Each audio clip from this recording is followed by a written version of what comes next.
I'm absolutely vibing with the music, and I hope those two teams are as well. Neither of them was meant to be in the grand finals, at least if you look at the stats from the predictions from you at home as well. Event.brawlstars.com. If you haven't locked in your predictions yet, you're too late, but you can still lock them in for tomorrow. NA is gonna continue. We're now in open business. Poco is gonna kick things off, and that's a brawler you mentioned, Kenny. Such a strong brawler in open business.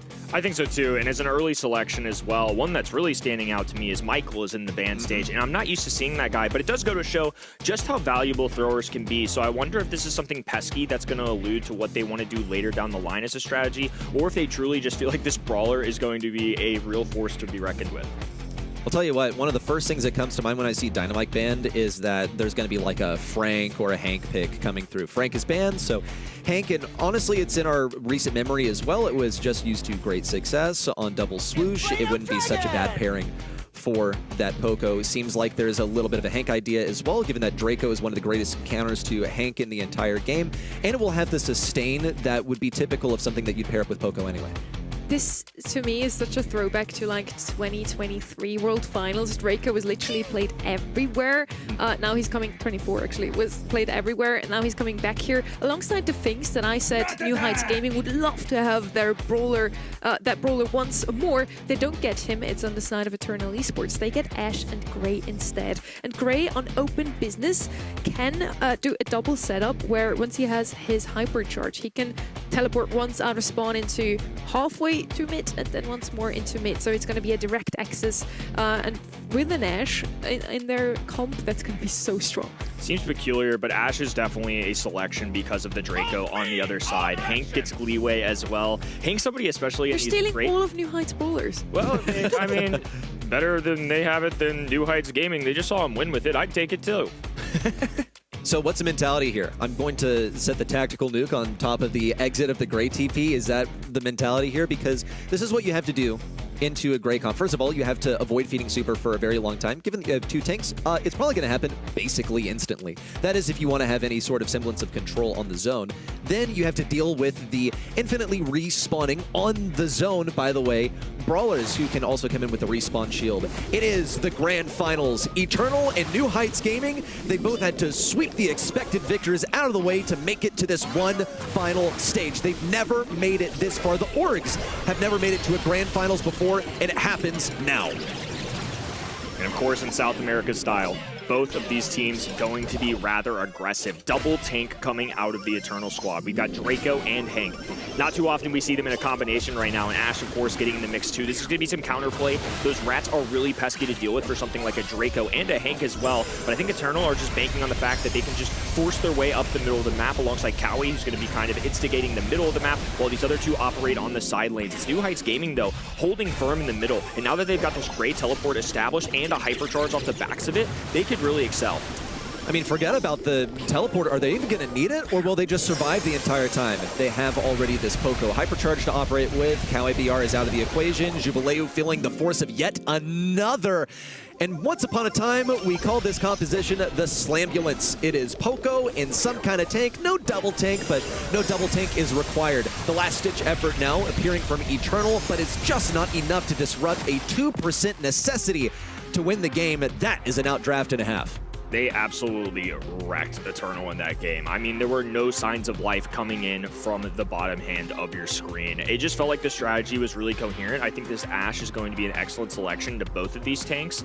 I think on top of that, just Poco never going down and constantly be able to cycle that super, just completely preserve the teammates. One thing we have to look out for, you can't feed Wesley, the Gray, a TP early. He's already got it established. Now he's just charging down Jubileu. He knows that as long as he gets enough taps, even if he dies, his teammates got him covered. He just needs the teleport to provide for the team. Failure on every single front. Wesley was given a free hook off the beginning, got another shot on Jubileu, and now has the TP, even gets a kill off of it. I mean, talk about killing two birds with one stone. It's the Ashe hypercharge to force Motet back, but that shield is putting in a lot of work right now. Cycle out those rats while you can. Lose a couple teammates along the way, but Prosy knows that they're going to be respawning does the diligent thing and teleports back so he doesn't get staggered from his team, and now they can move in as a unit. Another destruction of the wall. It's like they're not even trying to avoid the Grey Hooks. Yeah, now a teleport through as well, so Wesley just gets on the front lines. Motep has to be the flamethrower his team needs, but it's not going to be enough. Wesley finally falls when Nona's still alive. Eternal have a chance. The more this opens up on the right-hand end, though, Jubileo can't really do what he's supposed to do. Hug that wall, pop a bubble, repeat. He's going to have to hug this left-hand side. Fink's now in an awkward position. Look at all the spawners. That's why Ash can be such a great matchup. Thankfully for Motep, he did have a gadget in the back pocket, though. NHG in the winning position, 15% to go. It's pretty much a guaranteed victory at this point. Ooh, the spins from Wesley. That wasn't very necessary. Calm down, son. It's set number 1. But it's a win nonetheless, and a dominating one at that. I feel like this draft just really went wrong for me at the Draco pick because there were just still too many openings left to be countered out. And then I think doubling down and going the Hank on top of that, it really just like felt like the Ashe was going to be set up for success regardless of what they did. And on top of that, Wesley's gameplays in these early moments, he's able to use his gadget. He's getting Walking Cane every single time. Hank's hugging these walls. He's getting those tags super cycled immediately. It just never felt like NHG let go of the middle.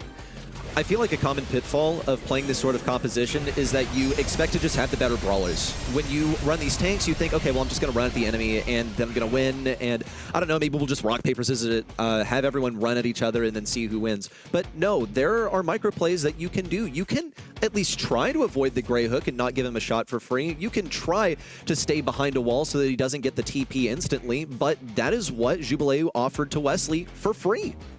And just look at those DPS and kill stats on the Poco and the Ashe.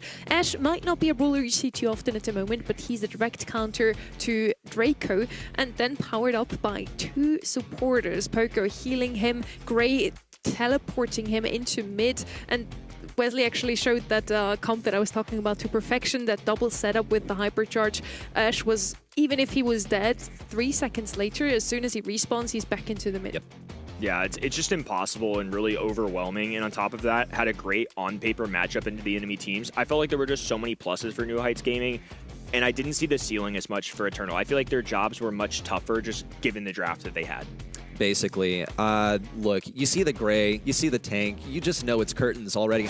Unless there's a strong counter, which is not what Hank was. Hank was the final selection. It was not what the doctor ordered at all. In fact, it probably exacerbated the same issues where Hank was immediately getting pulled by the Grey, feeding the TP, and pretty much handing the win to them even earlier than would have otherwise. I sure didn't order it.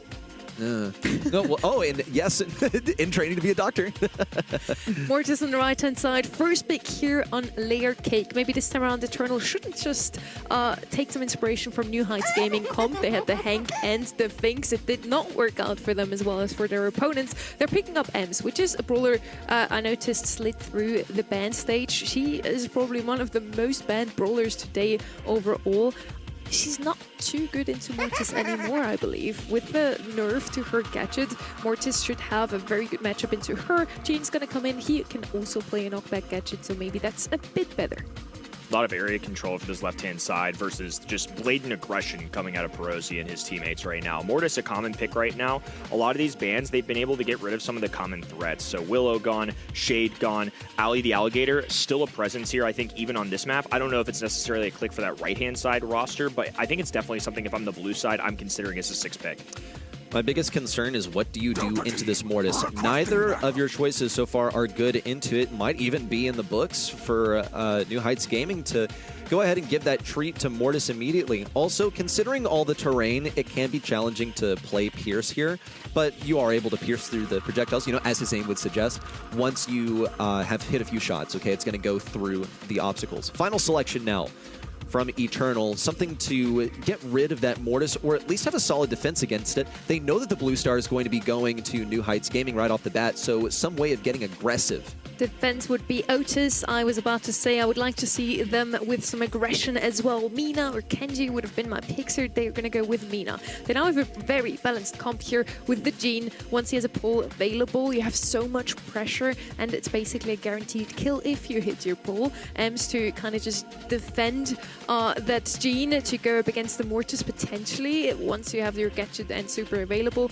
And then as last, Mina to also create some pressure against your opponents. Really good draft from the left-hand side. New Heights Gaming once more with a bit more creative comp. They do have the Mortis, but yeah, we'll see how things are going to go down. Early blue star to be expected from a Mortis, so Eternal will cluster up. Dominant showing out of set number 1 from New Heights Gaming. Rosie exploding down the right-hand side. A little combo spinner just for added measure. Not only the blue, they're adding a kill on top of it. Nothing Mina can really do unless she has that super. It's going to be difficult for her to earn, and even then, does it really affect Mortis that much? I would actually say no. Mortis should diff the Mina, which had me scratching my head just a little bit when it was selected. We'll see if this can be flipped on its head. In fact, Brawlers have already been flipped opposite. It's upside down. Eternal now trying to migrate to the territory that was once theirs. There's going to be a respawning Brawler that New Heights Gaming have to deal with from the other side. It's Jubilee now approaching Wesley. But yet another kill as those two stranded and encircled Brawlers from Eternal are turned into stars. They've been good all day long, and all of a sudden they're getting this grand finals, and we're not seeing a lot out of them. I mean, Eternal have had juice, but New Heights Gaming just seemed to have a recipe for success. They were up 9-0 in this game number 1. Still plenty of Brawl left to be played. New Heights Gaming unwavering, and just like that, in the blink of an eye, Eternal sweep every one of them. They've been bountied. 3 kills, all even, but they've got the blue on their side now.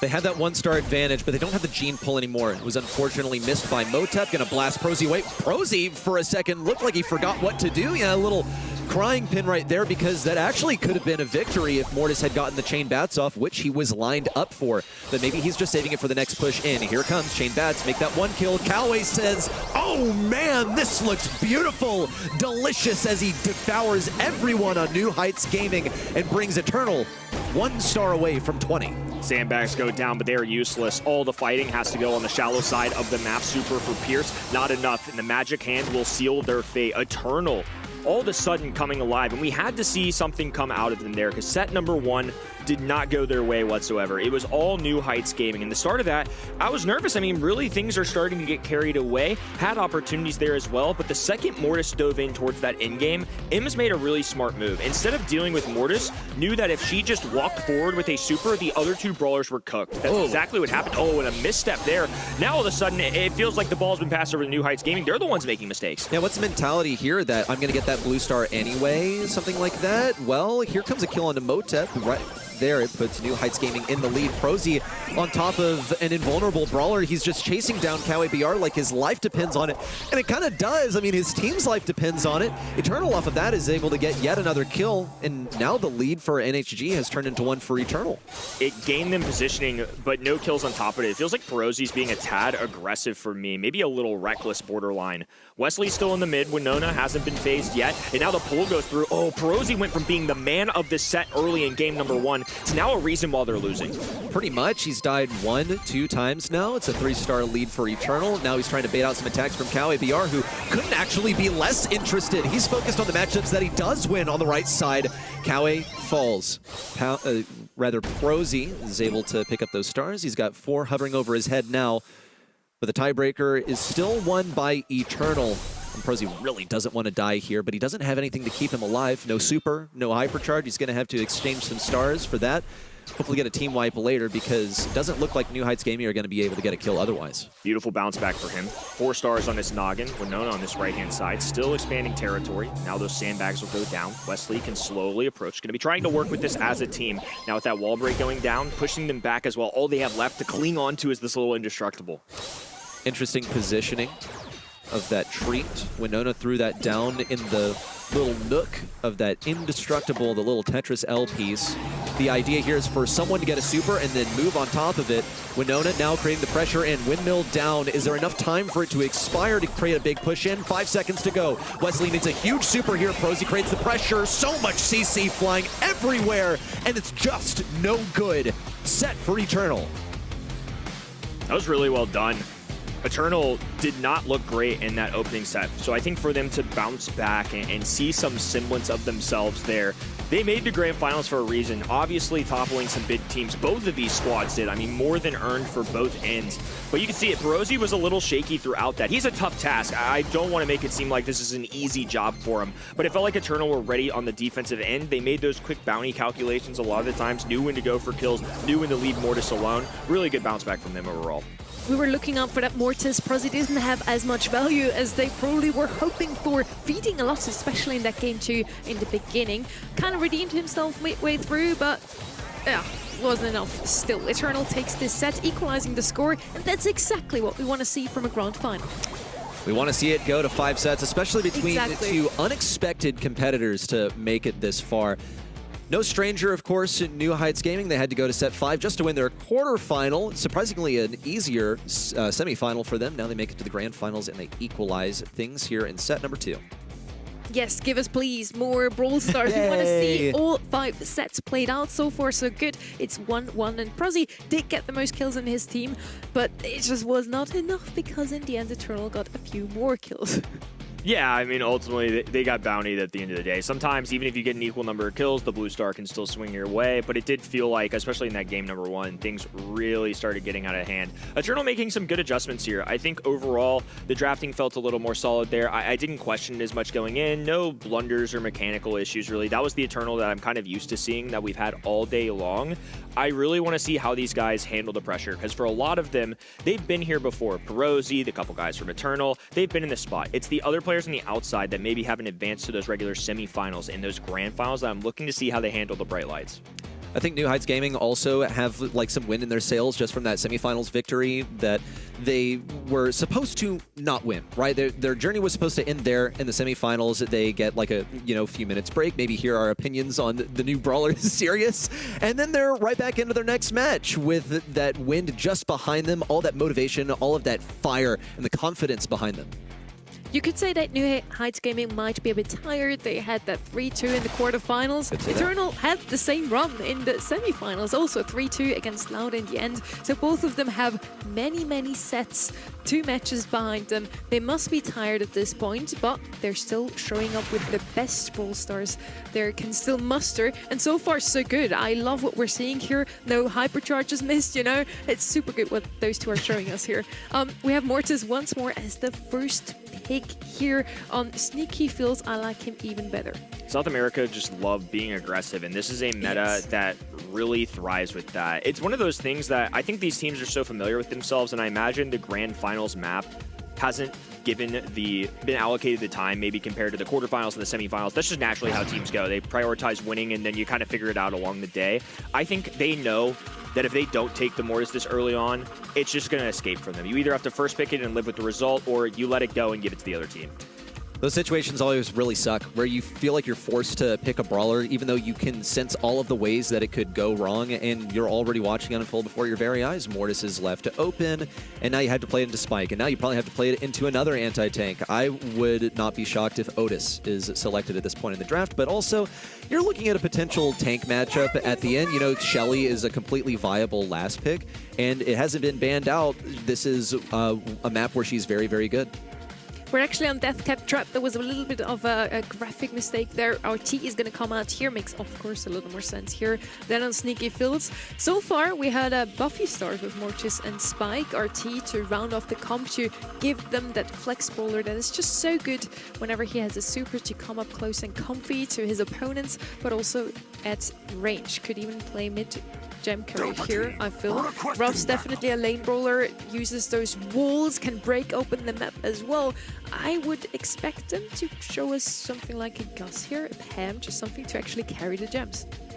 Really curious here. I mean, RT is not something I'm used to seeing in Gym Grab in general, so I was almost a little shaken a little bit. I thought, oh man, are we on like KO or something? In my brain, did I mess up? No, I'm just, again, South America just continues to surprise me. But these creative efforts have been fruitful. I mean, they're here in the grand finals for a reason. This is one of those moments where I'm just going to have to sit back and kind of figure it out. Why did they make this decision? I imagine a lot of it was probably for defense, so now they've got a mid carrier that if Mortis gets real aggressive, they don't have to fully commit to a tank. They can still have somebody in RT who can carry distance with his regular shot, and then if Mortis is up in your grill, you drop the static, you eliminate him immediately. It seems like the mentality here is just to create a miserable matchup for Mortis into literally everyone. Pam also just going to not be an ideal matchup for Mortis. He can have all of his ammo sucked away. Now, if you are a good Mortis, then you're able to bait out that gadget. It's on such a long cooldown that you don't have to face it another time during that interaction. But pretty reliably, let's say you die into the Pam, it's going to be ready the next time you decide that you want to attack her. So there are 3 not so great matchups for Mortis. He's just going to have to be really, really quick. If I play Mortis, I sigh whenever I see a Pam, Spike, NRT against me. Definitely not the dream matchup, but let's see what they can do because they are pros when we are not. Yeah, I'm absolutely not, and I'm not afraid to say that. Jubileo expanding down that left-hand side, as you all alluded to. It's going to be a tall task for him.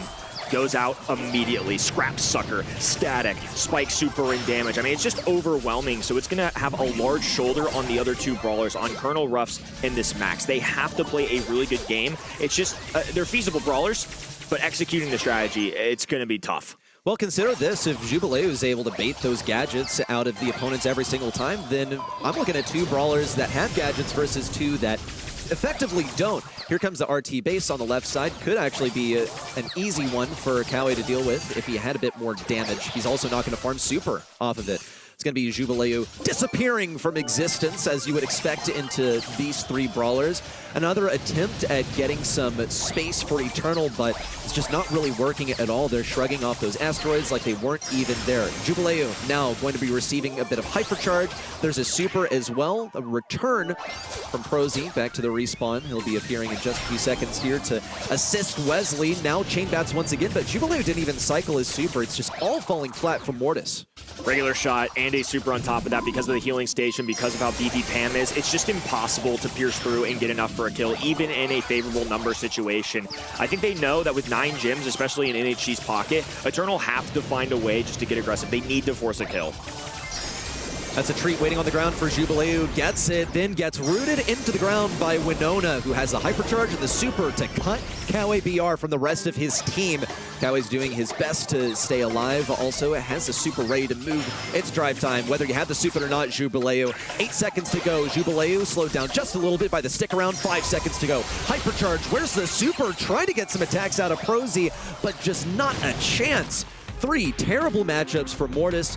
Nothing that this brawler can do. Sentences the rest of his team to a 2v3 for the whole game. And that's never a recipe for success. This is one of the risks you run at first picking a Mortis, just any time. Especially considering the ban stage, there were so many options that NHG have just now listed 3 of them and listed them onto the map as well. When Mortis is a first overall pick, he's really aggressive. He's a great brawler, but he's counterable, and you're seeing that play out in real time. New Heights Gaming have 3 great answers, and it is shut down Jubileo. Look at this. 1 gadget immediately eliminates him. It's granted them a little bit of space. This is the first time we've really seen Eternal with a sizable lead in the gym count, but with low HP, Kawe immediately has to retreat. Jubileo just has to get in there, try and get a trade at best right now, it feels like, because just profiting in kills has been impossible so far. Eternal actually inspired some confidence in me, though. Some belief that maybe this Mortis could work when they just dash all the way to the back lines. But once he's going into 3 enemies that have so much firepower at close range, not really a chance at all. If he decides he wants to dive the back lines, no, what back lines, man? I mean, you're going to get behind the 3 brawlers that are playing on the objective. Here's another attempt at pushing in. This Panther is untouchable. There's not a single counter for it on Eternal, and it's just not looking good at all. Like, maybe you could break open the wall. That could be your counterplay. We'll see the hypercharge now coming out from Max. Gets a little bit of hypercharge for Jubileo, but even still, the more he dashes in, the more he feeds the hypercharges, extra supers for NHG. It's getting scary too, because now Eternal are relying on Mortis to be a gym carrier, so they need to be calculated with when they get aggressive. It's purple buttons for New Heights Gaming, though. Releasing the Spike one, now a super available as well. Drops it on the right-hand side. Kawe forced to use it. Gadget, Mortis falls. Ferozy does not mind being aggressive. Steps up, grabs the gyms. Mortis can go back to being his regular self, but it has cost them the lead. Jubileo now sneaking around the right side. I say sneaking, but it was painfully obvious what he was going to do, and that was explode upon contact with Wesley. It's happened once again. Amidst all of the mayhem, however, Eternal has somehow managed to keep pace. It's a hypercharge down. Jubilee would love to cycle his bats now and then come back for a hypercharge later. It's going to be the return bats. Didn't manage to cycle it. Got some more action out here now. And here come the Blender Blades from Prosy. Kawi BR had to stay just on the outskirts, and he did it so well. Stayed away from the Scrap Storm from Wesley as well. 10 seconds to go. A couple of gens to acquire. One more would pause this countdown even only for a brief moment. Jubilee is able to pick it up, but it's just not looking promising that they'll keep this one up. Numbers advantage. Now the gem's being spilled out on the ground. Prosy doesn't get greedy, just grabs a couple, enough to make sure that middle gems won't suffice for Eternal. So now they have to march up the middle of this map. Kawi using whatever HP he has left behind Motep. Jubileo flanking on that right-hand side, but the clock has diminished to 0. New Heights Gaming with a beautiful draft and a nice execution. They will extend the lead in set 3. I feel like, you know, out of the Princess Bride, you fell for one of the classic blunders. One of the strongest brawlers in the game. We offered it to you as a first pick, and you took it without thinking about the consequences. As strong as Mortis is, you need to have the correct bans, you need to have the correct counters, and you got to pick it at the right time of the draft. None of that happened. Not a single piece of that happened. NHG so far are truly drafting geniuses, bringing in those a bit of unconventional brawlers. RT here once more. We didn't really expect him to be that good, but it actually worked out wonderfully for Prosy, and the Mortis did not. Mortis first pick, you in the past always risked to get triple countered. Now with the Buffy, it seemed like he's just good into literally anyone. And New Heights Gaming found a solution to counter him still. Winona here on 7 kills, doing very good on that spike. So maybe that Buffy brawler is the one they should have picked up first. New Heights Gaming have just really come out with some creative solutions today, and something like this RT I think proves that sometimes you can get away with just winning these on-paper matchups. We even saw at moments where RT would drop the static, leave his spot, and just follow the Mortis around. He didn't even care. He just left himself behind. He had his legs, and then he just took his head and he drove it all the way up to Mortis and chased him around the map. It was truly wild to see. I think one thing that's so respectable for me, and especially a region that's so chaotic and clearly for 2026 is all over the place, that these squads aren't just winning, they're doing it their way. It's a unique play style to a degree, which is just kind of awesome to watch unfold on the screen. And everybody else has to get used to the new pace set by those new players. Shelly and Frank picked up here. Talking about Frank counters, Shelly's probably the first one that pops into my mind, so it makes a lot of sense to pick those two together. Rico was the first pick. Now we truly are on sneaky fields, and I like all 3 brawlers we're seeing so far. I would still like to see some more aggression on the left-hand side, but can they really risk to do that into Shelly? I think they've already taken a big risk by just picking Rico. You pick Rico and you don't even know whether the walls are going to be broken open yet. And hey, guess what? Now you know for sure they're going to be broken open. But you've gone with one of the best brawlers for dealing with that. The issue is that, yes, you have this beat. She's okay. You know, if the walls get broken, then she's pretty darn good. But you have to get them broken to begin with. And I don't know if you can really rely on the enemy team to do all the hard work for you. If they decide to go for Griff, then like maybe I'll start to believe. Maybe they go like a Tara or something so they can soak up some of the shots. But Rico, it's basically just going to be a worse Colt once everything's opened up. Yeah, we'll see how much of it gets opened out. Wow, hard anti-tank here. So Nita with Bruce the Bear, the spawner, is actually great into both of these because Shelly is somebody that typically can only focus one brawler at a time with her shotgun, and Frank is somebody that does not love to multitask either. So two polar opposites. I mean, on this left-hand side, it's some high DPS from Rico, a very meta brawler, but B and Nita, hard anti-tank options. And on the other end, we enable the tanks. We're going to grab Shelly, who's one of those better brawlers. We're going to let Frank shine a little bit. It's just, once again, this left-hand side, finding kind of not bottom of the barrel, if you will, but kind of further down the tier list of what anti-tanks we can grab.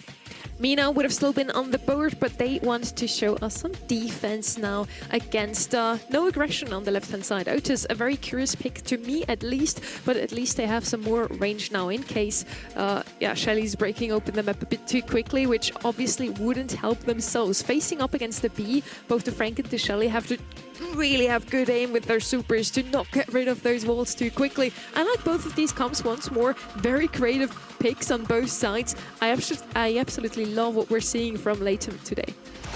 I'm going to put my chips on New Heights Gaming for this one. I just like their composition better.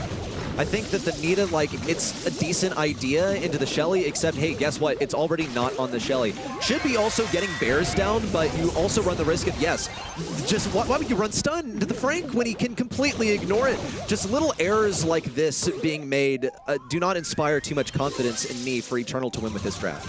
Yeah, noise canceling is a really awesome solution to kind of dealing with that. So Nita no longer gets access to that stun. Frank's just going to hold on to that until absolutely necessary. It has fed Motep a hypercharged super, though, so Eternal with some serious pressure. They're going to dish this ball over to a Demogorgon that's marching up the top right-hand side of the map. Never thought I'd say that in Brawlstars. Motep now marching on the right-hand end alongside the assist. All three members still standing tall. New Heights Gaming in their spawn. Looking favorable for Eternal.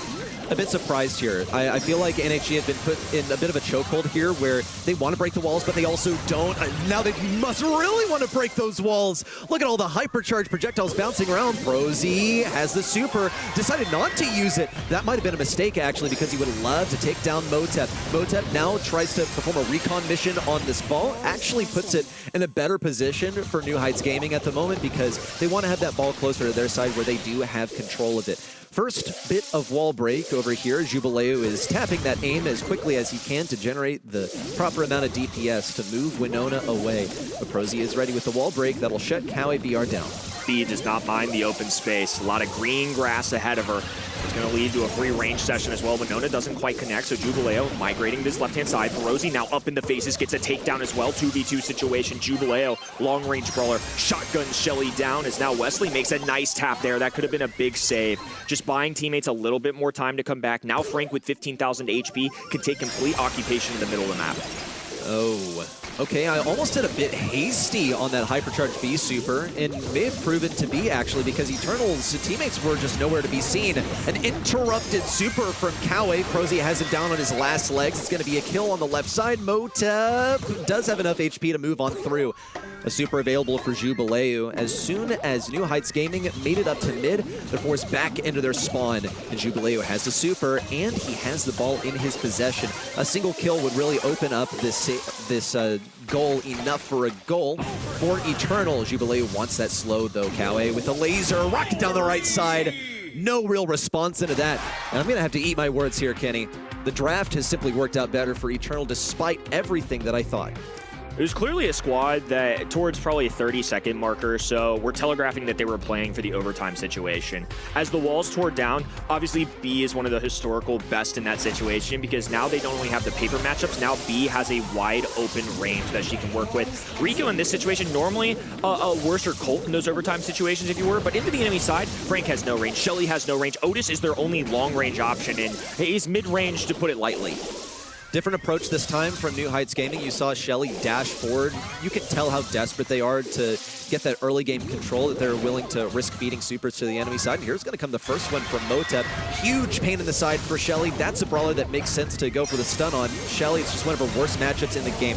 Another early Rico hypercharged super. Make it double. Prosy managed to stay in the center, the eye of the hurricane, but still this ball finds its way into the clutches of Jubileu for the first goal. Great job from Motep to keep his eye on the ball. Despite a Shelly in his face, Prosy did his best, but it wasn't quite enough there to cut off the shot. 3 brawlers, just too much space. Not enough for a single shot brawler to really deal with. And now a takedown there for Jubileo as well. Wesley running for the hills with low HP. Noise canceling for Nona out of desperation. Just throwing down a Frank super. That's felt a tad aggressive, and I think it's going to cost them. Motep looks for the open angle, a slowdown from Jubileo. They know they have the numbers. By that time, let this dwindle away, and Eternal will tie things up. South America's first grand finals of the year. They're taking us all the way. It's going to be a photo finish. Hand up over here. Total miscall for me to say the draft was that chalk. I was ready to see a monthly finals victory for New Heights Gaming after seeing this matchup, but it truly does seem like there were not good matchups over here. Motep was just fine on the matchup versus Shelly. You know, you expect that out of a Nita into a Shelly, but I didn't think it was going to be strong enough. I really thought that Shelly dashing forward would still be able to take down Anita. A lot of respect as we get into that brawler, and well done from Eternal. Eternal's comp was super clever. In case NHG decides to open up the map, they have the B, who's super good without those walls. And if they don't, they just get completely rolled over by the Rico. I really like what we saw from Kawe here, time and time again, just cycling ults, getting rid of even a Frank on his lane. The DPS is surely going to show us the same picture. And there you go, 600 DPS. I think that's the highest number we've seen all day. I really like that draft from the left-hand side here. Also, Motep on that Nita, a brawler we don't see too often, but into this specific matchup, he had the perfect matchup. Just preposterous to see. 602 DPS. I mean, they were winning the kill category. They were the only team that scored goals. There was never a doubt based on those stat lines that the left-hand side wasn't going to win. I'm curious how pros would feel about that draft. It almost felt like New Heights Gaming boxed themselves into a corner a little bit. They draft Shelly and Frank, and then the other end kind of has a checkmate situation, if you will. We'll have Nita. If you want to keep those walls up, great. Nita's going to thrive. Bruce the Bear's going to eat, or Demogorgon Bear, whatever you want to call him. B, if the walls do come down, is there for overtime situation. It still is an anti-tank brawler. I just feel like they had multiple avenues to succeed. Personally, I think that Shelly and Frank could have worked out if they have something to show for it, the last pick. And I was really not a fan of that Otis last pick. Another brawler that just has mid-range. If they had even a Bell themselves, something with a bit more range, they could have opened up the map and dealt with the aggression on the other side a lot better. Something also to address the Rico with Frank and Shelly. They can't really come up close and comfy to him. He's gonna be killing you before you can even come close. He just doesn't do much damage. I feel like literally a thrower there would have countered both the Nita and the Rico, and just probably an error. Just not the Otis. Like a foresight, pretty much. Yeah, just sticking to the meta, and I think for a team that has thrived so much in picking stuff that's not necessarily the meta, maybe they ought to stick with that, their specialty. But our wishes came true, folks. We are actually seeing all 5 sets in a grand final. That's exactly what we wanted to see. We are out in the open, and whoever wins this set is going to walk away as the South America February monthly final champions. Angelo being banned out here leaves Eve as the second best brawler that can also walk over water. Now, this is really interesting, too, because several sharpshooters have been banned out, and traditionally, Eve likes those situations, so not only can she traverse over water, now she has the little extra spawners, which do really well in the single-shot brawlers. So instead of feeding into that, they're going to stray away completely. They're going to click the Buffy brawler, they're going to pick the really powerful one in Spike. Look, if my monthly finals are on the line, I don't care to pick the NPC brawler. It's easier to hit those shots. He's just a safe option. I'm just not hitting a panic button, and I'm not losing a draft because of this pick. No. And also, look, the lanes are so narrow on this map that it becomes a lot more difficult to consistently dodge the curveball, for example. We'll see Mina now from New Heights Gaming. You got a couple of solid lane brawlers. What's going to be your mid, man? I'm looking at 2 brawlers that can't pierce. They're facing an Eve. What is your move? At least they're single shot, so they should be able to play around some of those obstacles that Eve is undoubtedly going to be using to her advantage as she migrates lanes over the water. But they had the last pick to solve all that. I'm looking at those long-range brawlers now, the Meeples, the Byrons. I want to see something like that. And maybe a thrower. Not too great into Mina, but super, super good into that Spike. Gus, another one of those safe options so far. Many safe picks from Eternal in this last set. With Thief, they can take over the left-hand side lane. With the Gus, they have a solid mid. Also not too bad once the smoke comes in from the side. This is the safest I think we've seen our SA teams play today. Yeah. I feel like they've been a bit bold. All right, well, that's on me. And that's a hand up. They decided to completely go against that. So now Gus is going to be paired with this really aggressive Frank. I guess they just feel confident in the sense that they're going to be able to bolster this Frank. It's not somebody that's obviously in a map that's literally titled Out in the Open going to have the range battle. They're going to have to rely on the 2 other brawlers. They're going to have to get a super from Gus to feed that Frank. But if Frank can survive till the end game, he's dangerous. 8-Bit makes an appearance. We've been seeing a lot of him today, even though I think he's like okay, basically, but there's nothing that counters him on the field, so that's the thing that sticks out to me. Once this stronghold is created where he has that damage booster, that is where they're going to thrive. The struggle is going to be getting it, and I don't think it will really be that hard when there's a Frank on the field. I would have liked to see a Byron still. Something to bolster that Mina. They have the Spike to address the Frank. But now I guess they can address the Frank with both the 8-Bit and the Spike. A lot of damage on the right-hand side. A really solid and well-balanced comp on the left-hand side. Foggy future for South America. 2 teams, these rosters, these organizations don't get to this spot too often. and now in a position to win the first grand finals of the year. The two Titans of 2025 out of the way. There is going to be a new #1 in South America. It's not a matter of if, it's not a matter of when, but it's if, it's right now. It happens here and now, and it comes down to knockout, the most ultimate way of doing it too. With rounds on the line, could come down to just a single life for each one of these players. Just nice, slow, controlled for now. Eternal waiting for that poison to force NHG out of their little hidey holes. Winona's going to try and create the momentum, take up some space, and just like that, the ballet is complete.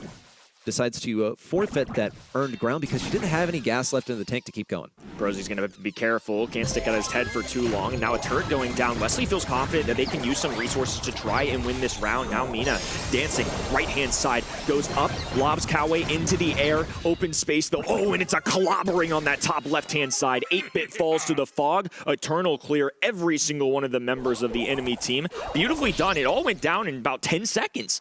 Pretty much. Just knew how this one was going to work out. Everyone spent the entire round farming up their utility, and now they actually have some momentum for the start of the game. As predicted, that 8-bit is going to be getting its super very easily. The only problem, though, is that he's a burst fire brawler. He's dealing with brawlers that can, you know, deal pretty well around these obstacles. You even say Coway BR get a bit frisky, go for that gadget around the indestructible onto Winona, who narrowly avoided getting hit. For now, the control belongs to Eternal. We'll see if this is just a repeat of the last round. NHG making a similar move to last time. Winona dashes forward, throws down that windmill, and goes back. It is looking like a bit of deja vu here for round 2. Coway should have that gadget already back and running too. The range on that is fairly large, so trying to catch somebody off guard. Instead, though, it's Motep just tapping. Now he catches Perosi in his grasp, a couple clobberings. It's going to be a takedown. Winona, the last brawler standing, windmill on the ground. Now the fog closing in as well, convincing Eternal game. It's going to be match point for them. They were the ones that were down in 1 point at this match. Instead now, it's them resurging, coming back, finding a way here. Looked rather convincing that game #1. It's not just any game at this point, it's for the entire monthly final. It could come down to just one round of knockout, but for now, it's a single game. Best case scenario, you have only 6 lives left here. You cannot afford to die.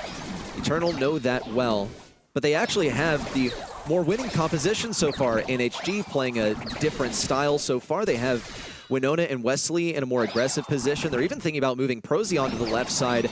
We haven't seen the windmill thrown down this defensively just yet. We'll see if Prosy also has earned a super. Bit of a tall order also when you have Fertilize in your star power, because it is a little bit more predictable to dodge those shots. Frank instantly able to get to this top-hand side. Eve can cross over water, so it's just Eternal constantly winning the early game race. Because of the presence that Frank has, really hasn't allowed New Heights Gaming to expand forward. They're being forced into these in-games, which is something I don't think they want. They have to change things up. They have to focus down an enemy brawler. They either have to leave Frank on an island, or if they have to find a takedown. Even with the popping pincushion there, though, not enough. The big man still has a shield up. Miss Gadget, so a little hope for New Heights Gaming. But all these brawlers with such low HP, they're focusing him down, doing their best. It's still Motep with the frag. A trade going out in 156 HP in a dream. Oh, it's even more damage. Jubileo's spawners were the ones that got the kill.